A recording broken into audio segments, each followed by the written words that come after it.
ओम शांति। आज का वरदान, सब कुछ बाप हवाले कर, कमल पुष्प समान न्यारे प्यारे रहने वाले डबल लाइट भव। सब कुछ बाप हवाले कर, कमल पुष्प समान न्यारे प्यारे रहने वाले डबल लाइट भव। डबल लाइट भव, ये वरदान आज बाबा ने दिया। बाबा ने वरदान को एक्सप्लेन किया है। बाप का बनना अर्थात सब बोझ बाप को दे देना। बाप का बनना अर्थात सब बोझ बाप को दे देना। डबल लाइट का अर्थ ही है सब कुछ बाप हवाले करना। ये तन भी मेरा नहीं, तो जब तन ही नहीं तो बाकी क्या। आप सबका वायदा ही है, तन भी तेरा, मन भी तेरा, धन भी तेरा। आप सबका वायदा ही है, तन भी तेरा, मन भी तेरा, धन भी तेरा। जब सब कुछ तेरा कहा तो बोझ किस बात का। इसलिए कमल पुष्प का दृष्टांत स्मृति में रख, सदा न्यारे और प्यारे रहो तो डबल लाइट बन जाएंगे।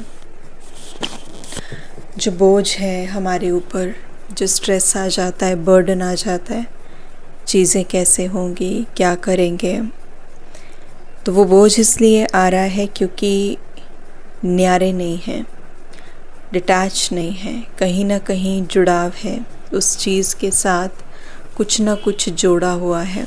इसीलिए स्थिति ऊपर नीचे हो रही है, इसीलिए बोझ महसूस हो रहा है। तो इसीलिए बाबा ने आज चेकिंग करने के लिए कहा कि जिन भी चीज़ों में बोझ महसूस हो रहा है, चाहे तन, मन, धन, तो बाबा ने कहा ये तो आपका वायदा है, तन भी दे दिया, मन भी दे दिया, धन भी तेरा, सब कुछ उसको अर्पण कर दिया, रिश्ते, संबंध, एवरीथिंग। तो जब सब कुछ ही समर्पित कर दिया मन से, समर्पित करने का मतलब है या अर्पण करने का मतलब है कि इस कॉन्शियसनेस में स्थित हो जाना कि नथिंग बिलोंग्स टू मी, मेरा परमानेंटली तो कुछ भी नहीं है। जो कुछ मिला है यूज़ करने के लिए मिला है, जो कुछ मिला है एक जीवन यापन करने के लिए मुझे चीज़ें मिली हैं, यही मिली हैं। And I have to leave all these things here only, यही छोड़ कर के मुझे वो सारी चीज़ों को जाना है। तो इसीलिए बाबा ने कहा कि डबल लाइट तब होंगे। अभी डबल लाइट क्यों नहीं हो पाते? क्योंकि अभी बोझ लगता है, क्योंकि हर एक चीज़ को अपने साथ जोड़ लिया, अपने अस्तित्व के साथ जोड़ लिया, अपनी खुशी के साथ जोड़ लिया, अपने गम के साथ जोड़ लिया। ये चीज़ हुई तो मैं खुश, ये चीज़ नहीं हुई तो मैं दुखी। ये अचीवमेंट मिल गई तो ठीक है, ये अचीवमेंट नहीं मेरे जीवन में आई फिर मेरा क्या होगा।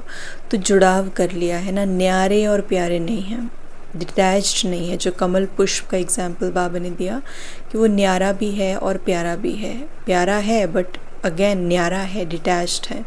तो बाबा ने कहा आपको भी प्यारे बनकर रहना है, ऐसे नहीं कि डिटैच तो हो जाए लेकिन रूडनेस नहीं लगनी चाहिए। होता है ना कई बार हम इस तरीके से न्यारे हो जाते हैं, डिटैच हो जाते हैं कि वैसे यहाँ कोई फ़र्क ही नहीं पड़ता, जो मर्ज़ी होता रहे। तो इतना मतलब भीतर से जिसे हम कहते हैं ना, नम्ब नहीं हो जाना, इट्स नॉट अबाउट दैट। न्यारापन जो रहता है उसमें आप दूसरे के पेन को बहुत अच्छे से समझ पाते हो। न्यारेपन में, न्यारेपन का मतलब ये नहीं कि हमें उनकी बात को कंसीडर नहीं करना। इनफैक्ट जब आप खुद को समझ पाते हो तो दूसरे को समझना बहुत आसान हो जाता है और आप ज़्यादा हम्बली उनको डील करते हैं, आप ज़्यादा काइंड हो जाते हैं। तो ये न्यारेपन की ही विशेषताएं हैं। लेकिन जो बाबा ने आज बर्डन की बात कही उसके ऊपर हमें देखना है कि किन चीज़ों का स्ट्रेस हमारे पे आ रहा है और कौन सी चीज़ें डबल लाइट नहीं बनने दे रही हैं, किन चीज़ों में मेरापन बहुत हद तक हमने जिसे कहते हैं कि साथ रखा हुआ है। तो इसीलिए बाबा ने कहा कि सब कुछ तेरा कर दो। स्लोगन है, रूहानियत से रोब को समाप्त कर, स्वयं को शरीर की स्मृति से गलाने वाले ही सच्चे पांडव हैं। बहुत बहुत गहरा स्लोगन बाबा ने दिया है। रूहानियत से रोब को समाप्त कर, स्वयं को शरीर की स्मृति से गलाने वाले ही सच्चे पांडव है। सच्चे पांडव की डेफिनेशन बताई। जैसे कहते थे कि पांडव पहाड़ों में जाकर के गल गए, यही एंडिंग बताते थे उनकी। तो गलना माना कि देह भान को गलाना, देह भान को गलाना, बॉडी कॉन्शियसनेस को गला देना, उसको समाप्त कर देना। तो बाबा ने कहा रूहानियत से रोब को समाप्त करना है।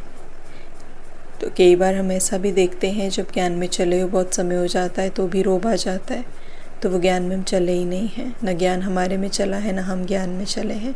रूहानियत में रोब नहीं हो सकता, अंश मात्र भी नहीं हो सकता। तो जो ईगो है वो नहीं हो सकती, अहंकार नहीं हो सकता।